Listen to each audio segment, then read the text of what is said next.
Hi everyone, so welcome back to another video. So what are the things we have done so far? We created a AWS account. In this account, we created IAM user in order to access our S3 bucket. We given S3 bucket full access to that IAM user.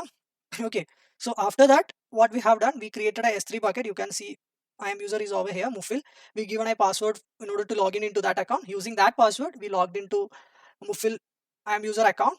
Okay, so after that, we created using that account, we created a S3 bucket over here, right? So yeah, it is here expense tracker Mufil. In order to access this expense tracker Mufil bucket, we created a access key pair. It have a key ID and a secret ID. Okay, and we saved all this data into our env file, right? So you can see over here, we saved all this data. So it is here, key ID is over here, and secret access key over here. This is our bucket name. Okay, so what is these things? In order to get our project in our local system, this is the credential for our local database, but it is not accessible in our server, so we need to create a database in our server as well. Okay, right now we have a, this is our public IP address. Okay, you can see that in our instance as well. So let me go to our instance that we created last day.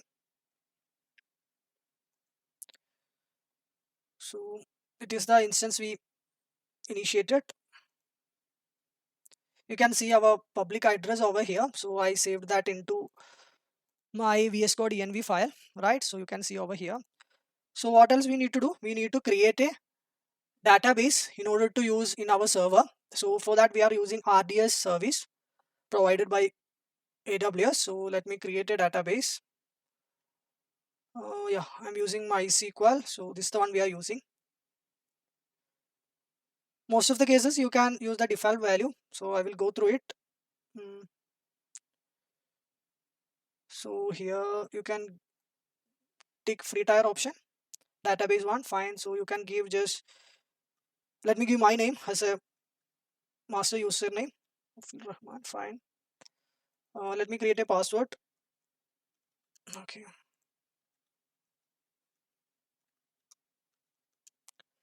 fine. So you can leave all this value. Auto scaling is not needed right now. Okay, so basically there is two options. Either you can leave this as not connected to EC2 instance, but always it's better to connect with your EC2 instance from here itself. So, but due to some error, my instance is not showing here. So let me go like this only. If it is available, you can choose your instance. I think it's yeah, yeah, it is showing over here. So let me connect from here itself. So you can select your instance from here. Automatic setup. Okay. Uh, Okay, if you want, you can create a security group. I'm just leaving as the default group. Um, Let me get that. Okay, fine, fine, fine. This is fine. So for authentication, we are just using password authentication. It is fine. Yeah, so let me create my database. So it is automatically connected with my EC2 instance. So we don't want to do anything else from our side. And let me save my password inside my env file as well. Let me go to my env file. This is my password. Okay, and username is Mufil Rahman. Okay, we are not created database till now. We are not created schema. So we need to give that schema over here, database name. My dialect is MySQL. And let me go back to AWS account. So here, let me close this. Yeah, it is actually creating database. Let me view. Yeah, you can see my password and username over here as well. So once it's created, you will get an endpoint. So that's endpoint is our host name. It is taking little time. Meantime, let me show you something. So here you can see that it is automatically created a security group. So if you are not able to connect your instance while you are creating your database, you need to go to this security group. Let me open the security group for you.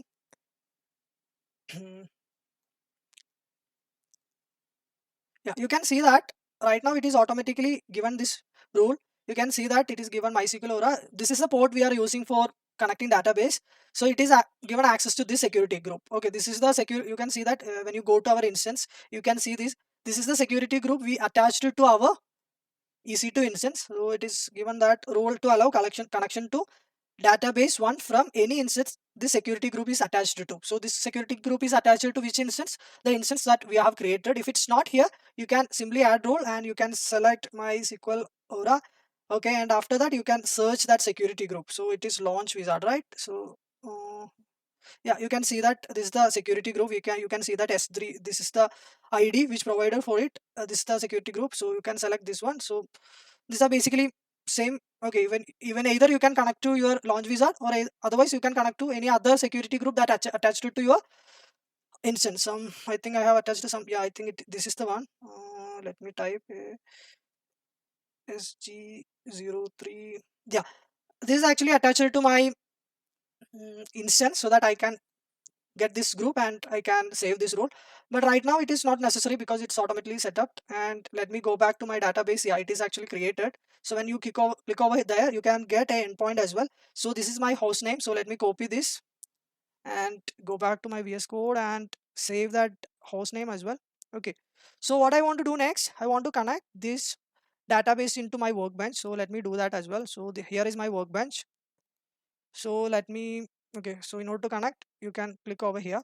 So when I click over here, it will open a new tab. So you can give a name. So I'm giving expense, or you can just give AWS. So I'm just AWS connection. Fine. So you can select the third option, standard TCP or IP or SSH. So what are the things you need to do is that the SSH host name should be, okay, I will go through it. SSH host name should be your public IP address. So let me get my public IP. So this is my public IP, or you can get from your instance as well. Okay, so let me show you that as well. When you open your instance, yeah, you will get your IP address over here. You can paste it over here, and it is easy to use. I think it is small letter. You can see this as well. So when you came to your instance, where it's showing while you created, you can see that. Otherwise, normally it will, okay, when you go to your connect, yeah, here you can see that public IP address is over here, your username is over here.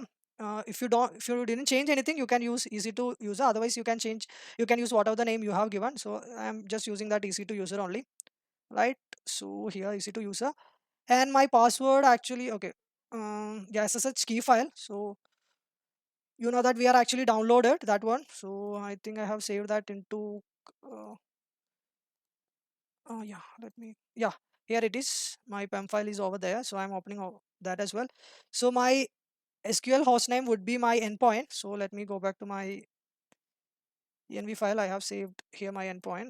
You can also get this endpoint from your the RDS as well. Okay, so let me paste that over, and my username is Mufil Rahman. Yeah, let me click on test connection. Click OK. You need to enter your password. So it is Mufil 8590. Let's click OK. Yeah, this connection is actually successful.